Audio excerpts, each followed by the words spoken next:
Hello दोस्तों, नमस्कार। अभी की सबसे बड़ी खबर आ रही है, जहां पर पहले तो भारत में घुसपैठ करने की कोशिश कर रहे थे बांग्लादेश की ओर से बांग्लादेशी, और अब दोस्तों बंगाल सीमा पर बांग्लादेशी के इस समुदाय ने बीएसएफ के जवानों पर कर दिया हमला। जी हां दोस्तों, जवाबी कार्रवाई में बीएसएफ ने भी ढेर कर दिया। बताएंगे अभी की सबसे बड़ी और एक्सक्लूसिव जानकारी। धारदार हथियार से भारतीय सेना पर ही हमला करने लगा। जी हाँ दोस्तों, सारी जानकारियां विस्तार से बताएंगे। तो वहीं बताएंगे कैसे बांग्लादेशियों ने तख्ता पलट के बाद आजादी को भुला दी है। पाकिस्तान के लिए उनका प्रेम उमड़ पड़ा है। बताएंगे 1971 में पाकिस्तान सेना के सरेंडर वाले स्मारक को ध्वस्त कर दिया है। दोस्तों बताएंगे क्या है इसके मायने। तो वहीं हिंदू समुदाय से माफी मांगी है बांग्लादेश के गृह मंत्री ने, वो भी हाथ जोड़कर। जी हाँ, एक से एक बड़ी खबर बताएंगे। बस आप वीडियो के अंत तक बने रहेगा। और खबरों में आगे बढ़ने से पहले अपने देश भारत का निरंतर विकास चाहते हैं तो वीडियो को लाइक करके, चैनल को सब्सक्राइब करके, बेल आइकन दबा के कमेंट में जय हिंद कहना मत भूलेगा। बात करें पहली बड़ी खबर की, जहां बंगाल सीमा पर बांग्लादेशी तस्करों ने बीएसएफ के जवानों पर कर दिया हमला। जवाबी कार्रवाई में एक उपद्रवी हुआ ढेर। जी पश्चिम बंगाल के मालदा जिले में भारत बांग्लादेश सीमा पर धारदार हथियारों से लैस कुछ लोगों के एक समूह ने बीएसएफ जवानों पर हमला बोल दिया। हमले के बाद सीमा सुरक्षा बल ने जवाबी आत्मरक्षा फायरिंग की। इस दौरान एक बांग्लादेशी तस्कर को मार गिराया गया। केंद्रीय सशस्त्र पुलिस बल ने बताया कि घटना 11 से 12 अगस्त की रात को हुई, जब तस्करों के एक समूह ने बल के दक्षिण बंगाल फ्रंटियर के अंतर्गत 115वीं बटालियन की चांदनी चक सीमा चौकी पर तैनात बीएसएफ के जवानों पर हमला कर दिया। बीएसएफ के बयान में कहा गया है कि क्षेत्र में गश्त कर रहे बीएसएफ के एक जवान ने देखा कि 5 से 6 व्यक्ति भारत की ओर से बांग्लादेश की ओर अपने सिर पर सामान ले जा रहे थे। जवान ने तुरंत उन्हें रोकने को कहा। इसे नजरअंदाज करते हुए झाड़ियों के पीछे छिपे तस्करों के एक अन्य समूह ने धारदार हथियारों से जवान पर हमला कर दिया। जवानों ने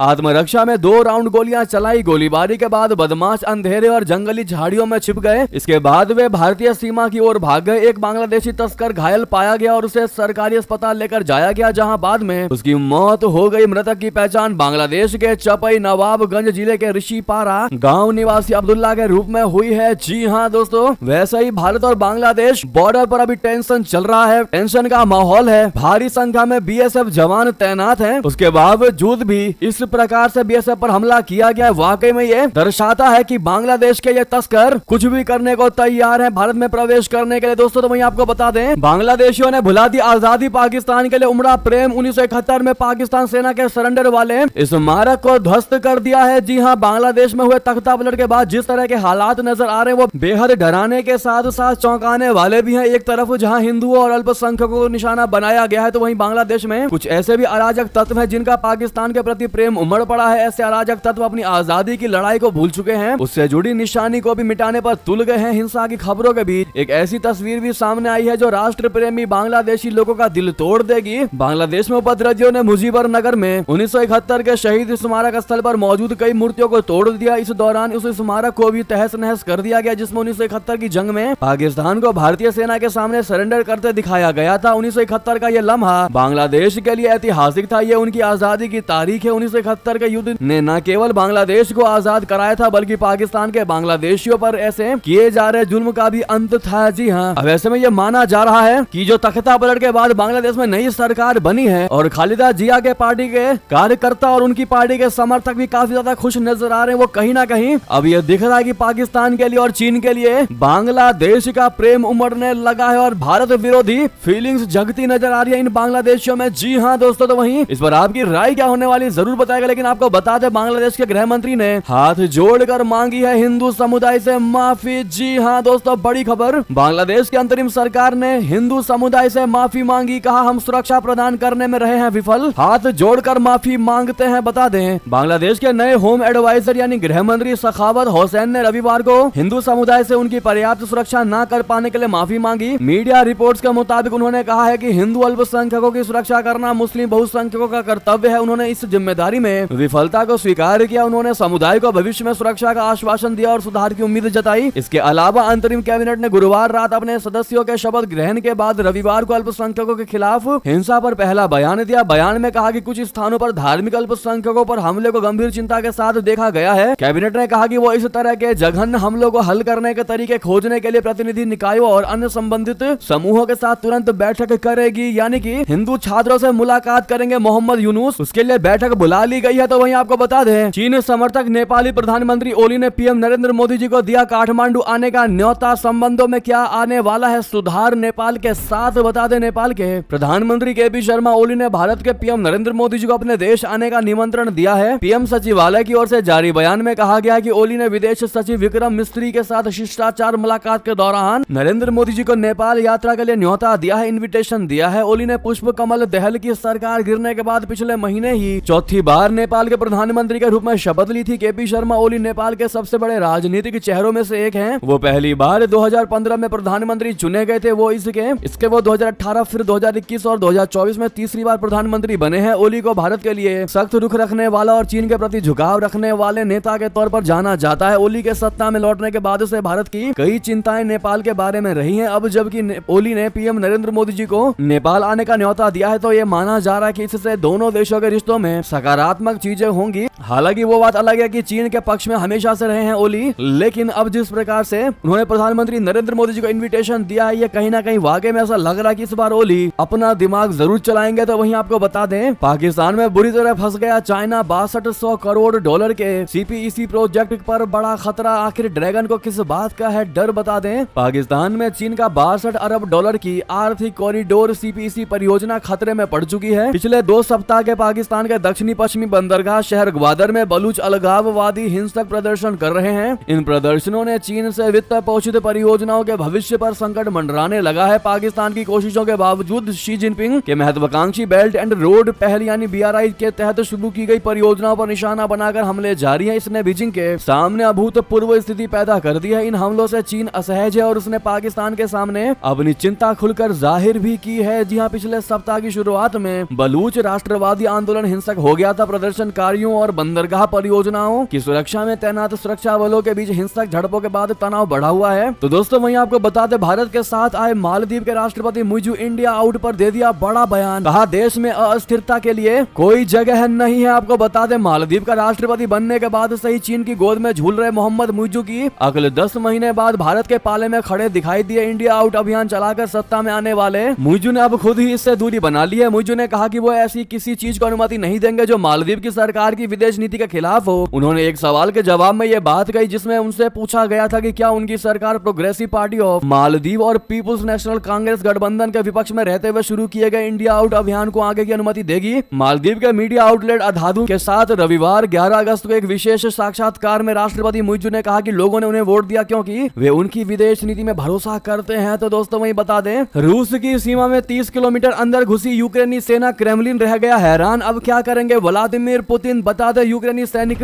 रूस के अंदर 30 किलोमीटर तक आगे बढ़ चुके हैं। ये फरवरी 2022 में मॉस्को द्वारा कीव पर पूर्ण पैमाने कार आक्रमण शुरू करने के बाद से सबसे गहरी और सबसे महत्वपूर्ण घुसपैठ बन चुकी है। कुर्स्क क्षेत्र में आक्रमण 6 दिन में प्रवेश कर चुका है। रशिया के रक्षा मंत्रालय ने कहा कि उसके बलों ने टोलपिनो और ओब्शची कोलोडेज के गांवों के पास यूक्रेनी सैनिकों को उलझा रखा है। रॉयटर्स के मुताबिक रूसी अधिकारियों ने शनिवार को 3 सीमावर्ती क्षेत्रों में निवासियों को निकालने कार्रवाई शुरू की और व्यापक सुरक्षा व्यवस्था लागू की। सैन्य विश्लेषकों का कहना है कि यूक्रेन के हमले से क्रेमलिन हैरान है। मॉस्को के कट्टर सहयोगी बेलारूस ने भी यूक्रेन के साथ अपनी सीमा पर और अधिक सैनिक भेजे हैं और कीव पर उसके एयर स्पेस का उल्लंघन करने का आरोप लगाया। यूक्रेनी राष्ट्रपति वोलोदिमीर जेलेंस्की ने एक संबोधन में पहली बार हमले को सीधे स्वीकार किया। उन्होंने कहा कि इस गर्मी में रूस ने कुर्स्क से 2000 सीमा पार हमले किए थे। ऐसे में देखना ये होगा कि अब व्लादिमीर पुतिन क्या कदम उठाने वाले हैं, क्योंकि व्लादिमीर पुतिन भी कम नहीं है दोस्तों, वो भी यूक्रेन को छोड़ने नहीं वाले। तो वहीं बता दें, सबसे बड़ी और अहम जानकारी, आखिर काम कर ही गया अमित शाह जी का दिमाग। कोकेरनाग एनकाउंटर किस बात से कांप रहे हैं आतंकवादी दोस्तों। आखिर गृह मंत्री अमित शाह जी का प्लान काम कर ही गया। दक्षिण कश्मीर के कोकेरनाग में बीते शनिवार को आतंकवादियों के खिलाफ अभियान में भारतीय सेना ने भले ही 2 वीर सपूतों को खो दिया हो, लेकिन इससे कई सकारात्मक संदेश मिले हैं। यह मुठभेड़ इस बात का संकेत है कि खुफिया जानकारी और सुरक्षा बलों की सशस्त्र प्रतिक्रिया के बीच की खाई कम हो रही है। हालांकि जंगली इलाकों और पहाड़ों के कारण खुफिया जानकारी और सशस्त्र प्रतिक्रिया के बीच अभी भी अंतर है, लेकिन भारतीय सेना अब जम्मू क्षेत्र में पूरी ताकत से तैनात है। वहां अर्धसैनिक बलों को शामिल किया जा रहा है, जिसमें असम राइफल्स की 2 बटालियन भी तैनात हैं। शामिल है असम राइफल्स के जवान जंगल पहाड़ी युद्ध में प्रशिक्षित हैं और पिछले 5 दशकों से पूर्वोत्तर में उग्रवाद विरोधी अभियानों में शामिल रहे हैं। जी हाँ, खुफिया जानकारी के मुताबिक जैश ए मोहम्मद ग्रुप से जुड़े कम से कम 35 पाकिस्तानी नागरिक सांबा कठुआ इलाके में अंतर्राष्ट्रीय सीमा पार करके भारतीय सीमा में घुसे हैं। इनमें से करीब 10 दक्षिण कश्मीर की ओर कश्मीर घाटी में जा रहे हैं। वैश्विक स्तर पर नामित पाकिस्तान के बहावलपुर स्थित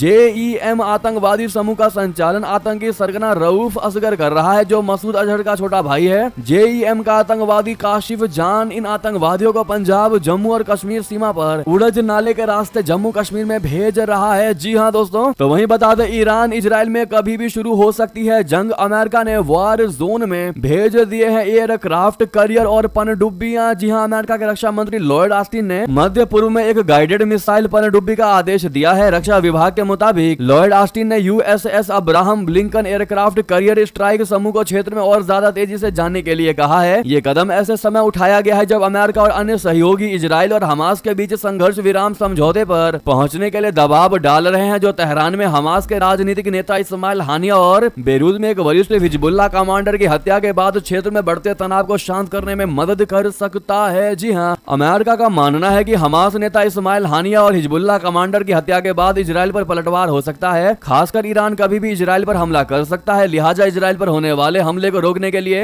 अमेरिका मिडल ईस्ट में लगातार हथियारों की तैनाती कर रहा है। तो वहीं बता दें, डोनाल्ड ट्रंप ने कमला हैरिस को बता दिया धोखेबाज। आरोप लगाया है कि रैली में भीड़ दिखाने के लिए कमला हैरिस AI का कर रही है इस्तेमाल। बता दें, अमेरिकी राष्ट्रपति चुनाव में रिपब्लिकन पार्टी के उम्मीदवार और पूर्व राष्ट्रपति डोनाल्ड ट्रंप ने अमेरिकी उपराष्ट्रपति कमला हैरिस को धोखेबाज बता दिया। एक्स पर किए गए एक पोस्ट में ट्रंप ने हैरिस पर रैली में बड़ी भीड़ दिखाने के लिए आर्टिफिशियल इंटेलिजेंस यानी AI का इस्तेमाल करने का आरोप लगाया। तो वहीं कमला हैरिस ने ट्रंप के आरोपों का जवाब दिया है। डोनाल्ड ट्रंप ने आरोप लगाया है कि मिशिगन के डेट्रॉइट में हुई रैली की तस्वीरों में एयरपोर्ट पर जो भीड़ दिखाई गई वो नकली है। कमला के विमान के बाहर एयरपोर्ट पर कोई था ही नहीं, उन्होंने AI का इस्तेमाल करके बड़ी भीड़ दिखाई है, वो धोखेबाज है। ट्रंप ने कहा कि एयरपोर्ट पर हैरिस का कोई इंतजार नहीं कर रहा था, डेमोक्रेट्स ऐसे ही धोखा देकर चुनाव जीते हैं, कमला के बारे में सब कुछ नकली है। वहीं कमला हैरिस और टीम वॉल्स अभियान ने ट्रंप के आरोपों का जवाब दिया। उन्होंने कहा कि ये 15,000 लोगों की भीड़ की वास्तविक तस्वीर है। ये भी लिखा गया है कि लगता है कि ट्रंप की ऊर्जा कम हो रही है, पावर कम हो रही है, इसीलिए उन्होंने एक सप्ताह से स्विंग स्टेट में कोई अभियान नहीं चलाया। एक वीडियो पोस्ट करते हुए कहा गया है कि चेतावनी से वीडियो की सामग्री ट्रंप को परेशान कर सकती है। जी हाँ दोस्तों, तो वहीं आपको बताते हैं, अफगानिस्तान में बड़ा बम धमाका, शिया समुदाय को बनाया गया निशाना, IS ने ली है इसकी जिम्मेदारी। जी हाँ, अफगानिस्तान की राजधानी काबुल में भीषण बम धमाका हुआ। एक मिनी वैन में किए गए बम धमाके में कम से कम एक शख्स की मौत हो गई। आतंकवादी संगठन इस्लामिक स्टेट यानी IS ने सोमवार को इस हमले की जिम्मेदारी ली है। आतंकवादी संगठन ने एक बयान में कहा कि उसने शिया अल्पसंख्यक समुदाय के सदस्यों को निशाना बनाते हुए विस्फोटक उपकरण से धमाका किया। इस्लामिक स्टेट ने बम धमाके में घायल और मारे गए लोगों की संख्या 13 बताई है। तो वहीं हिंडनबर्ग के खिलाफ सख्त कार्रवाई होगी, इसके पीछे कांग्रेस है। जी हाँ, गिरिराज सिंह भड़कते हुए दे दिया बड़ा बयान। जी हाँ, भारत में एक बार फिर से हिंडनबर्ग रिसर्च को लेकर विवाद मचा हुआ है। हिंडनबर्ग ने एक बार फिर से अडानी ग्रुप को निशाना बनाने की कोशिश की है, लेकिन अडानी ग्रुप ने अमेरिकी रिसर्च कंपनी के सभी दावों को सिरे से नकार दिया है। इस बीच अब केंद्रीय मंत्री गिरिराज सिंह ने हिंडनबर्ग रिसर्च पर कार्रवाई की चेतावनी दी है। उन्होंने हिंडनबर्ग पर कांग्रेस से मिलीभगत का भी आरोप लगाया है। आपको बता दें दोस्तों, केंद्रीय कपड़ा मंत्री गिरिराज सिंह ने कांग्रेस नेता राहुल गांधी और जयराम रमेश पर निशाना साधते हुए कहा कि राहुल गांधी और जयराम रमेश देश को बदनाम करने वाला गिरोह है। हिंडनबर्ग हमें बदनाम करता है, हम राष्ट्र का ये अपमान बर्दाश्त नहीं करेंगे, ये लोग देश के दुश्मन है। अब हिंडनबर्ग के खिलाफ सख्त से सख्त कार्रवाई की जाएगी। तो वहीं रविशंकर प्रसाद ने भी बड़ा बयान दिया। उन्होंने कहा कि भारत में आर्थिक अराजकता और अस्थिरता लाने की साजिश कर रहा है ये कांग्रेस पार्टी और उसके सहयोगी टूल किट गिरोह ने मिलकर भारत में अराजकता और स्थिरता लाने की साजिश रची है, ये कहना है रविशंकर जी का। बहरहाल दोस्तों, ये भी की सारी बड़ी खबर। आपको हमारी खबर कैसी लगी कमेंट में बताना मत भूलिएगा, लेकिन उससे पहले वीडियो को लाइक करके चैनल को सब्सक्राइब करके बेल आइकन दबा के कमेंट में जय हिंद अवश्य कहिएगा। मिलता अगली बड़ी खबर में। आप सभी का बहुत बहुत धन्यवाद। जय हिंद, जय भारत। अंत में शेयर करना बिल्कुल मत भूलिएगा। बहुत बहुत धन्यवाद।